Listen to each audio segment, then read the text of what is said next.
Hey guys, welcome to another video here on the AviationPro channel. Now when I started flying on VATSIM, I had quite a bit of difficulty with climbs and descents. And following a standard instrument departure, adhering to all the speed restrictions and determining when to accelerate or not, and other ATC instructions that are very difficult. So in this video and next week's video, I'm going to talk about climbs and descents on the VATSIM network. And in today's video, we're going to cover climbs. Because these phases of flight can be quite stressful. There's a lot of stuff happening at once, and especially when ATC communication is added to the mix, it becomes even more difficult. So this video is really there to make your climb more comfortable. So we're going to take a look at two different departures. One departure without any restrictions on the standard instrument departure. And for that, we'll be using an example flying out of runway 24 from Prague airport. And then we're going to take a look at a more complex departure, a departure out of Gatwick airport, which is a very busy airspace with a lot of restrictions on the SID. And with that, I'll add some ATC phraseology and some common instructions that you may receive, like expediting your climb, or getting some sort of heading instruction or avoiding weather. This is all going to be covered in this video. Now before we head into the cockpit and take a look at the first departure, first some things to keep in mind when you are climbing on the VATSIM network. Now as always, it's very important that you know how to fly your aircraft. I can't stress that enough. Make sure that you practice offline with your aircraft first. Explore the different lateral navigation modes and vertical navigation modes and kind of play around with them in order to get a sense of what the aircraft does using the different levels of automation. And absolutely make sure that you have your charts at the ready. That's very, very important. Without the charts, you don't know what the departure is going to look like, and it's going to be a lot more difficult to comply with all the restrictions that you may find and all the instructions that you might get from air traffic control. And lastly, make sure that you take it easy, right? Prepare your flight plan well, prepare your departure well as part of your departure briefing with yourself or maybe with another crew member. And preparation already gets half of the work done, so that when you are flying your standard instrument departure and then climbing through the VATSIM virtual skies, it will be a lot more easier to make sense of what's happening and to adapt to different situations that you might encounter, like a random instruction from ATC or maybe a restriction that you have to follow. So make sure that you prepare your departure as part of your departure briefing. So without further ado, let's head into the cockpit and take off from Prague and Gatwick airport. Alright guys, so welcome into the Boeing 737 cockpit. We're going to take a look at a departure from Prague airport from runway 24. As you can see, I'm already prepared, fully ready for takeoff, and first we're going to take a look at a few things that we have to consider before we actually take off and do our climb procedure. Now again, as I said before, we have to take it easy. So what you want to do, not only to save the life of the engines and to be more fuel efficient, but also to make sure that you're more easily able to handle the Boeing 737 in this case, is set a reduced takeoff thrust. Now of course this is a part of your FMC procedure. I've covered this in my cold and dark start with the tutorial if you want to watch it. But basically you want to make sure that you go to the init ref page and N1 limit and set a reduced takeoff thrust. Right? So as you can see, with a reduced takeoff thrust, our N1 value for takeoff is reduced, because otherwise if we take off with too much power, the aircraft is going to climb way too fast and it's more difficult to make sense of what the airplane is actually doing. So make sure you set the reduced takeoff thrust, and you can do that by using a calculator like TopCat, or just maybe a little bit of educated guessing by yourself, at least reducing some thrust in order to make that departure more easier to control. Next, if you go to the N1 limit and then the takeoff page where the V speeds are, of course you will have to confirm them. So V1 is the speed at which we're going to decide whether we're going to continue the takeoff or not. Rotate is the speed where we're going to rotate the aircraft, and the V2 speed is the minimum climbing speed, but we're going to be climbing at a speed initially of V2 plus 15 knots. V2 is the speed that you want to put in the mode control panel right here. So just as a reference for yourself, what your minimum speed is for the climb. And if we go to the next page, we have a little bit more important information right here. So the second page of the takeoff reference, we have the acceleration altitude and the reduction altitude. And these are quite important to consider for our climb. In this case, I've put them to the same value, 1500 feet above ground level. Acceleration height basically means, as it says, you're going to accelerate the aircraft. So from V2 plus 50 knots, you're going to continue all the way to the flaps up speed and to 250 knots below flight level 100. Right? What we're going to do at 1500 feet is buck the speed up, so to speak. So we're going to increase the speed right here to the flaps up speed in order to accelerate the aircraft. And the reduction altitude is in this case the same. This is the point where we're going to switch from the takeoff thrust setting, as you can see, to the climb thrust, and that can either be a little bit lower or a little bit higher depending on what the FMC is programmed for. Alright, so we're parked at runway 24 at Prague, and we're going to fly the Balto 3 Alpha departure for our little flight to Amsterdam. Now, as always, you want to make sure that you review your departure as part of your departure briefing. We're just gonna take a good look at it and see what we can find. So as always, it's very important that you review these charts step by step as part of your preparation for the flight. In this case, the Balto 3 Alpha departure. Now, there's some important information here. First of all, we have the transition altitude, which is 5,000 feet. And that's the point where we're going to switch from the local QNH, which in this case, as you can see right here at the bottom, is 1031 hectopascals, to the standard QNH of 1013 hectopascals, or 2992 altimeter setting in the US. For more information, contact Prague radar immediately after takeoff, so that's something we have to do ourselves. Keep in mind that for takeoff you can either be transferred by the tower controller to the departure controller, or you have to contact that controller yourself, and you can usually find the frequency in the ATC information, and if in doubt you can also always ask the tower. Aircraft proceeding after Balto to Garrick, Oscar Kilo Golf or Rapid, climbing to flight level 280 or higher must reach flight level 280 by these points, but we're not flying past these points. So let's just take a look at the route.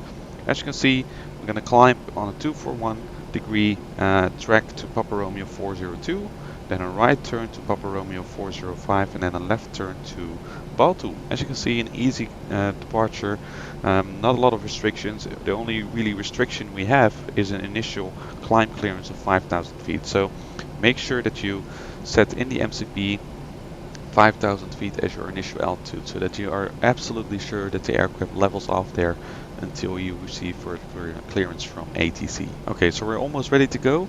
Because we're simulating ATC, I've already put in the next frequency for Prague radar, in this case 120.52 in the standby box, so that on departure I can easily switch.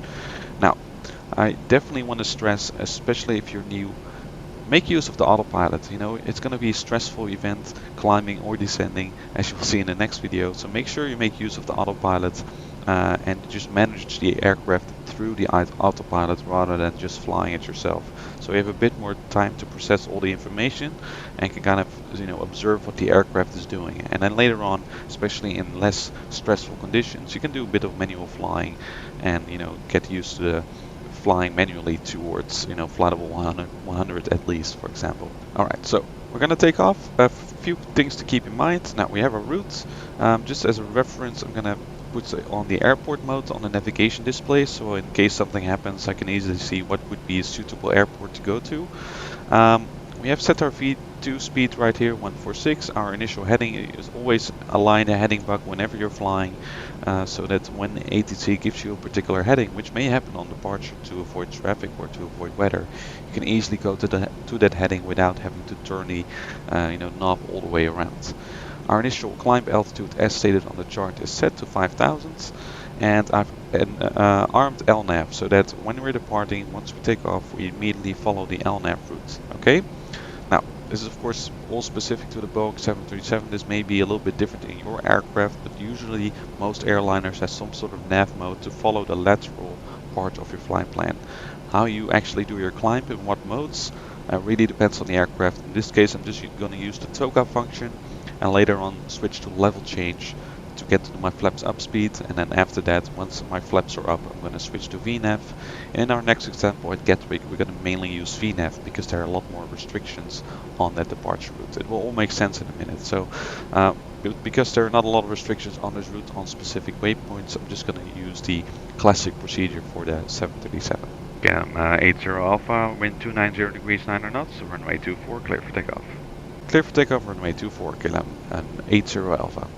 So as you can see, already some important information. The air traffic controller gives wind information. In this case, the wind is coming from the right, 290 degrees at 9 knots. So we have a crosswind. So the nose of the aircraft is going to point a little bit in this direction right here. So keep that in mind, that even though that the nose is pointing in this direction, we still follow the LNAV path, alright? So keep in mind the winds during the departure.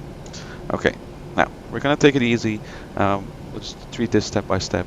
Again, just remember at 1500 above ground level, we're going to accelerate the aircraft and we're going to see that the thrust will change to climb thrust instead of takeoff thrust in the beginning.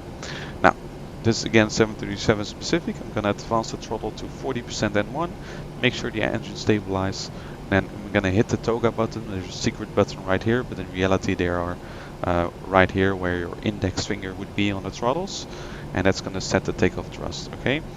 And we're just going to take a look at the different autopilot modes, and it will all make sense. So let's go. We'll be clear for takeoff.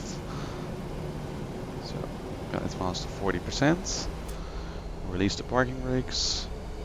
Make sure the engines are stable. And hit the toga button and advance the throttles. As you can see, toga mode is now activated. And just going to confirm that the thrust is set according to the takeoff value. That's set. Alright, already giving a little bit of left rudder to correct for the wind. We're at 80 knots. And watch the V speeds as they're coming in. There we go. And V1, release the head of the throttle and rotate. So we're going to rotate the aircraft. Nice and easy. There we go. Now, I'm going to say positive rate gear up. There we go.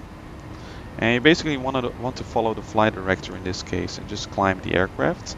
As you can see on the primary flight display, there's a little white icon here indicating our climb speed V2 plus 50 knots. So that's basically where the aircraft is going to try to take you initially.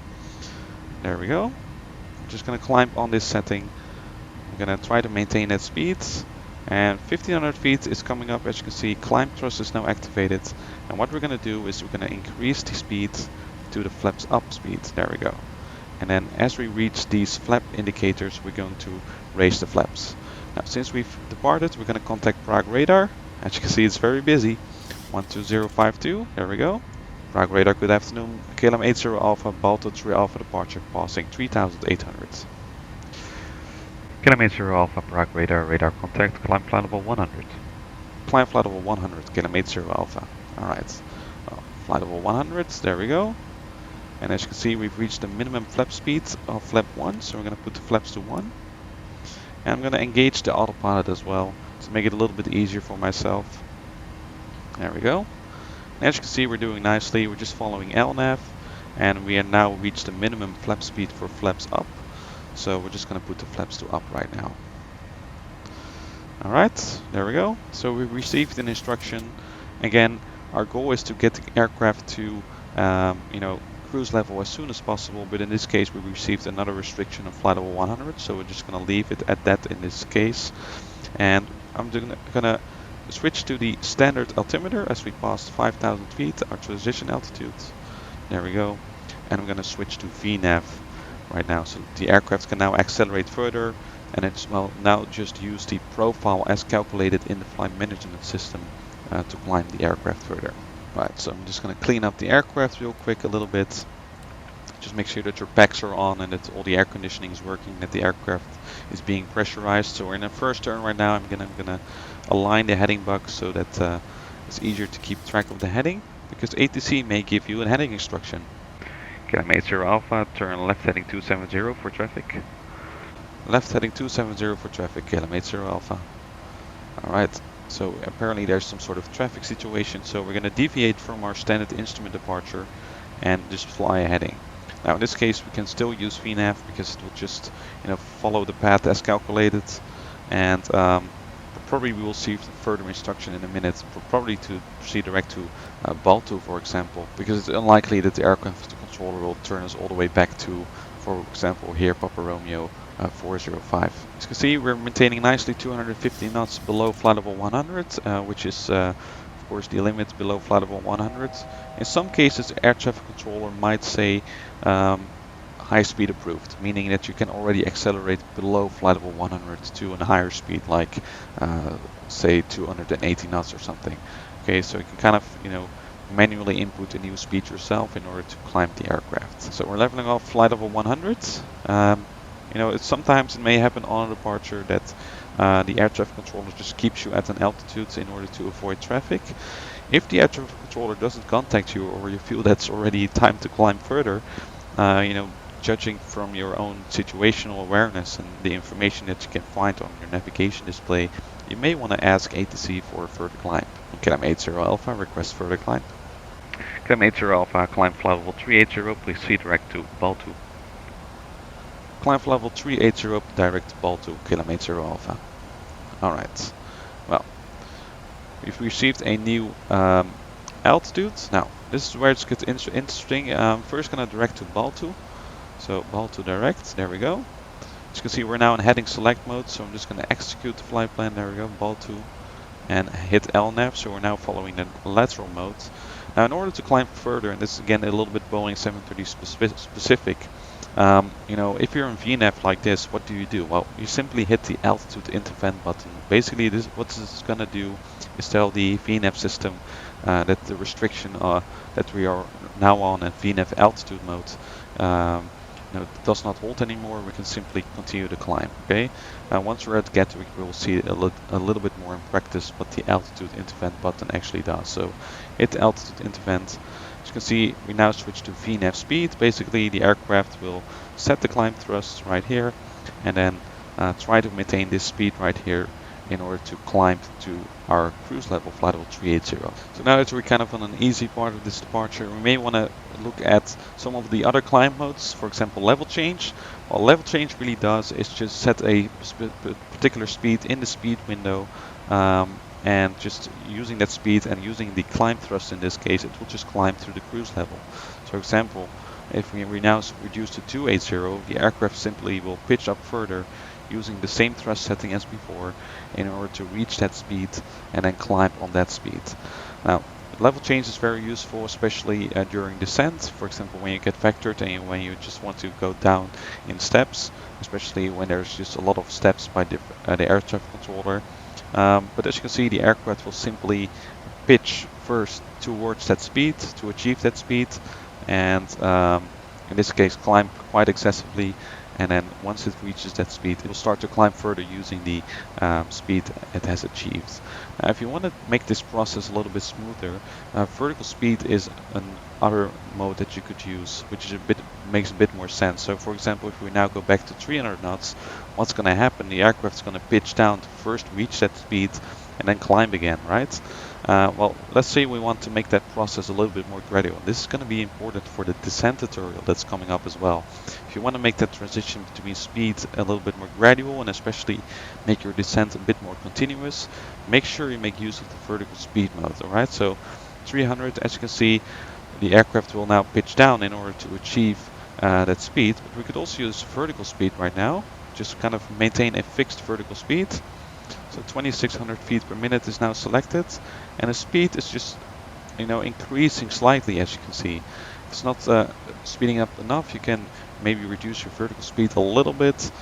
But as you can see, it's a more gradual process. So instead of stopping the climb and speeding all the way up to 300 knots and continuing the climb again, you simply, you know, by using a more reduced climb, you're gradually climbing, but also gradually increasing the speed.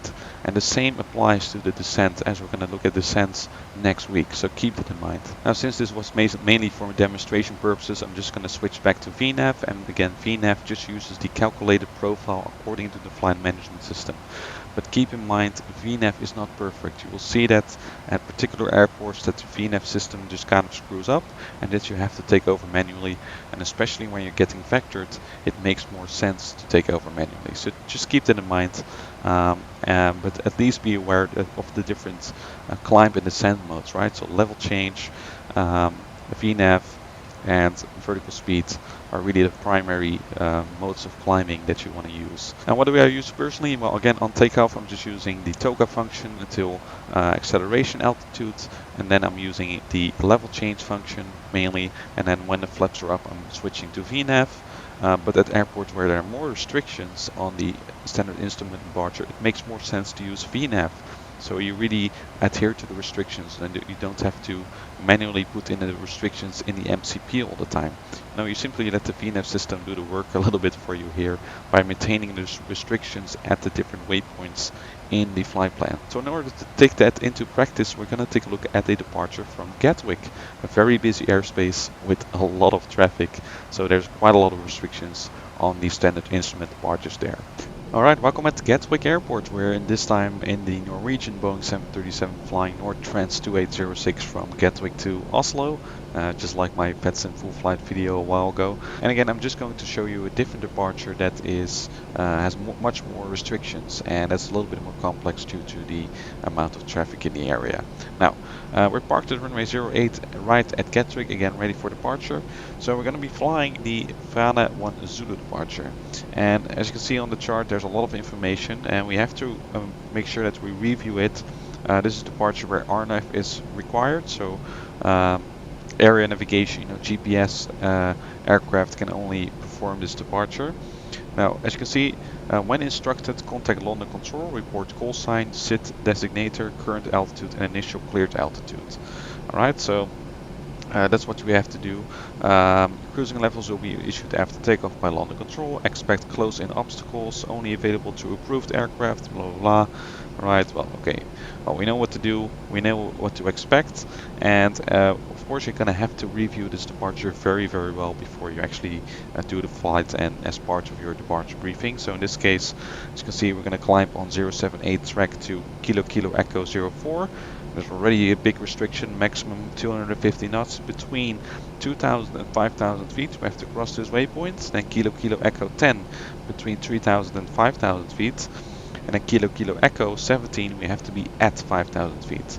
Now I'm just going to assume that in our pre-departure clearance, so as part of our initial clearance and delivery, our initial altitude given was 5,000 feet. We're just going to keep that in there. And we're going to cross-check with the FMC whether this is all correct. So, as you can see, 2,000 or above, 3,000 or above, 5,000, Kilo Kilo Echo 17. Then the next waypoint, Kilo Kilo Echo 25, is also at 5,000, maximum 250 knots.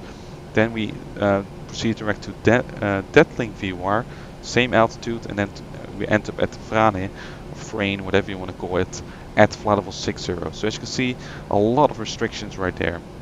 That we have to take into account. So always make sure to cross-check with the FMC whether those restrictions are in there. If they're not, that you manually enter them.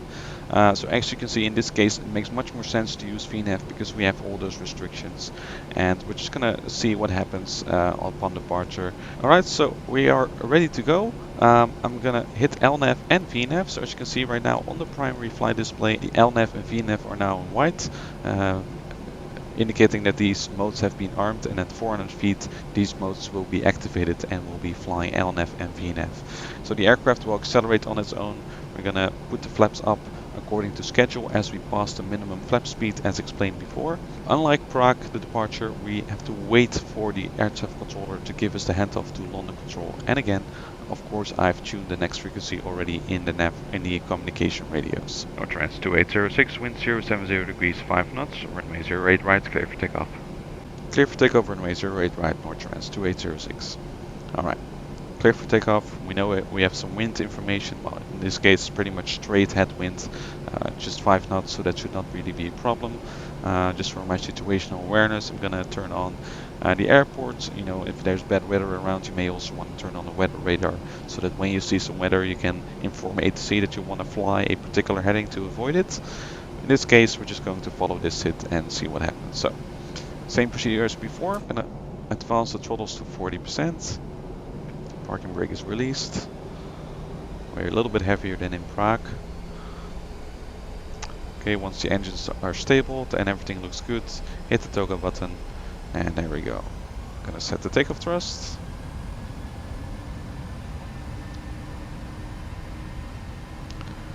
The thrust is set.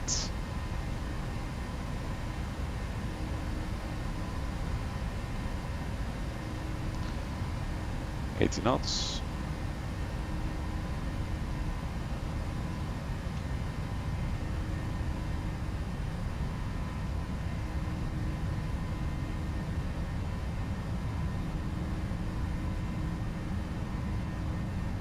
V1 rotates.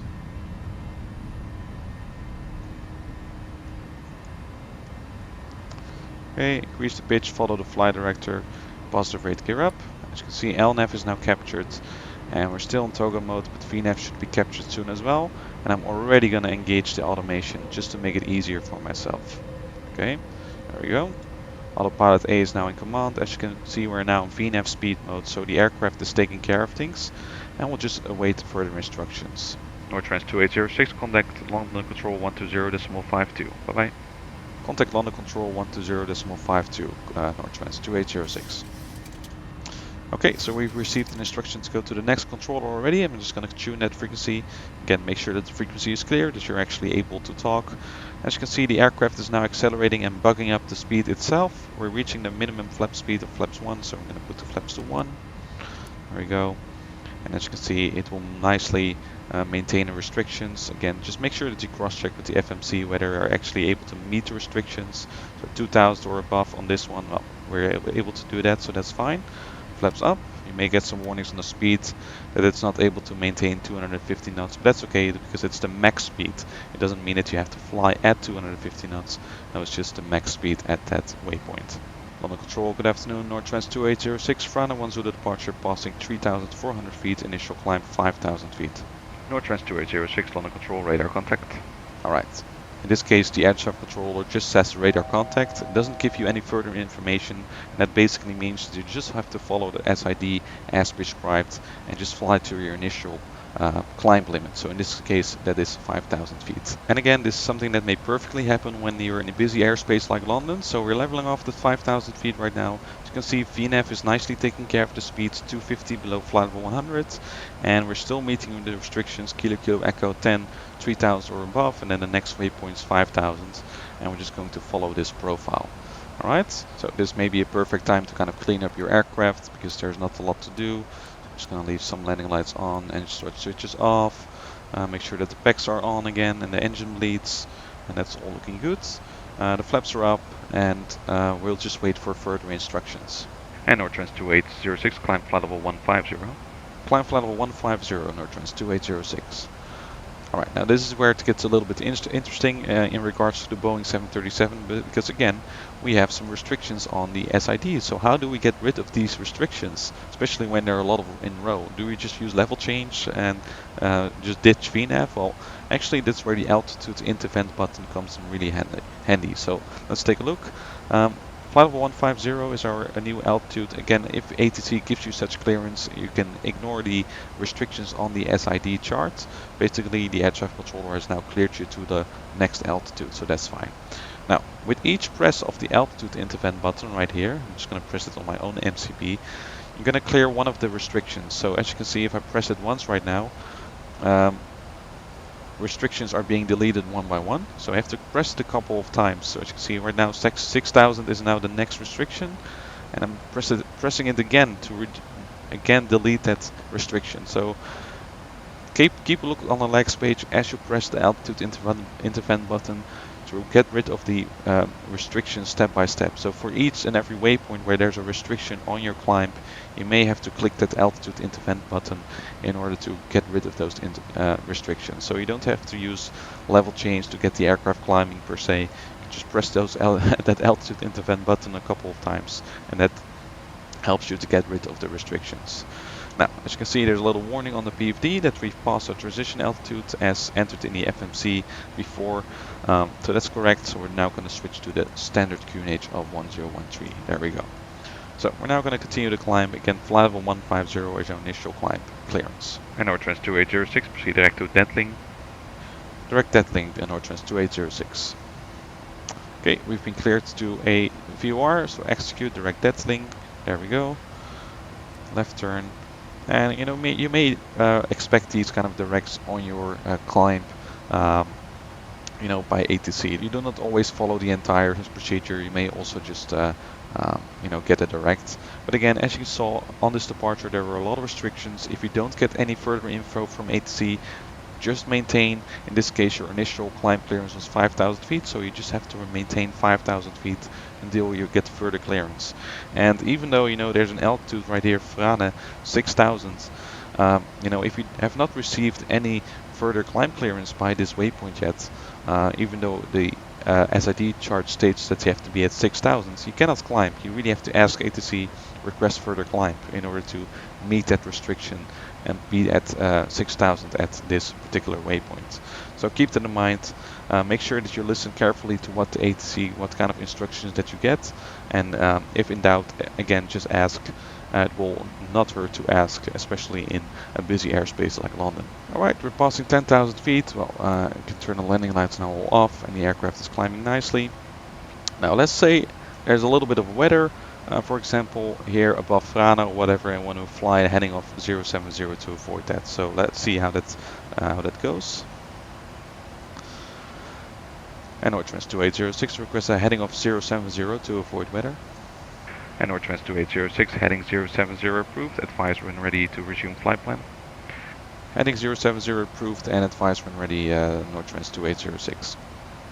Okay, so in this case we request a heading because let's just pretend there's weather. In this case there's no weather at all, but you know, it can always happen that you spot some sort of thunderstorm above a certain waypoint, and then you may request a heading, and usually ATC will allow you to do this. You know, they will make sure that you don't have to fly into this weather, but make sure you spot that weather on time in order to avoid that, and then you know, once you've passed the weather you can advise ATC. Nortrans 2806, climb flight level 250. Climb flight level 250, Nortrans 2806. So I'm going to set the altitude to 250 right now, as you can see, and the aircraft is just going to continue to climb right now. If it doesn't, again, if it goes into VNAV altitude mode where it levels off at an altitude, just hit the altitude intervent button again and it will continue the climb. And Nortrans 2806 clear weather, able to resume the flight plan. Nortrans 2806, rudder, proceed direct to Daga. Direct Daga to Nortrans 2806. Alright, so we've received a direct again. Let's assume we've been cleared of the weather in this case, and we're just going to proceed to the next waypoint. Make sure that we hit LNAV, so we actually follow the route. And as you can see, we now continue on our original flight plan. So these are kind of the situations that may happen. I'm going to explain one more. Nortrans 2806, climb flight level 300, expedite climb. Climb flight level 300, expediting climb, Nortrans 2806. Alright. This is an instruction that you may get on both the climb and the descent, and you have to find this mode in the aircraft that you're using. So we are cleared for level 300 and we have to increase our rate of climb, and the way you can do that right here in this particular aircraft, go to the VNAV climb page, you can hit maximum rate, and that will basically set a lower speed, as you can see, in order to increase the vertical speed as much as possible, because it may happen that, for example, there's an aircraft in front of you that's climbing a little bit slowly, and it makes more sense for us to clear that traffic by simply climbing a bit faster on a lower speed and then increasing the climb again. As you can see, the aircraft is now really reducing the speed and achieving a very high rate of climb, and this really helps you to get clear of traffic, and you know, and this may happen, so keep that in mind that you are aware of this kind of VNAV functions in your particular airliner that you're flying. And Nortrans 2806, climb flight level 370, you may reduce normal rate of climb. Wilco and climb flight level 370, Nortrans 2806. Alright, so 370, there we go, that's our cruise altitude for today, so I'm just going to set that as our new altitudes right here, and then I'm going to click here on economy, so that will bring us back to the most efficient way of climbing instead of the max rate. So speed is now going to increase, we've been cleared of the traffic, and we can just simply continue our climb. So guys, as you can see, two totally different departures, two totally different climb procedures, but I hope it has made sense to you and kind of feel more comfortable in doing your climbs right now. Again, this is always a little bit specific depending on what aircraft type you fly, but they all have the same basics, you know, climbing using the lateral path, lateral mode of navigation, and then using one of the vertical modes of navigation in order to climb the aircraft safely while adhering to the restrictions. In some aircraft this may be easier than others. For example, the 737, for me it's pretty easy, but for me flying the Dash 8 it's very much more difficult to adhere to those instructions because I'm not experienced with the aircraft. So make sure you fly with that aircraft offline first, so you gotta kind of get a sense of what the different modes of automations do and how to exactly adhere to the restrictions on your departure. So I'd like to thank you for watching this video here on the Aviation Pro channel. Make sure you stay tuned for next week's video in which I will cover descents, and make sure you check out some of my other content here on the channel. And if you like this tutorial, if you appreciate this type of content, make sure you head over to patreon.com/aviationpro if you'd like to support the channel. That would be much appreciated. Thank you for watching, and I will see you next time.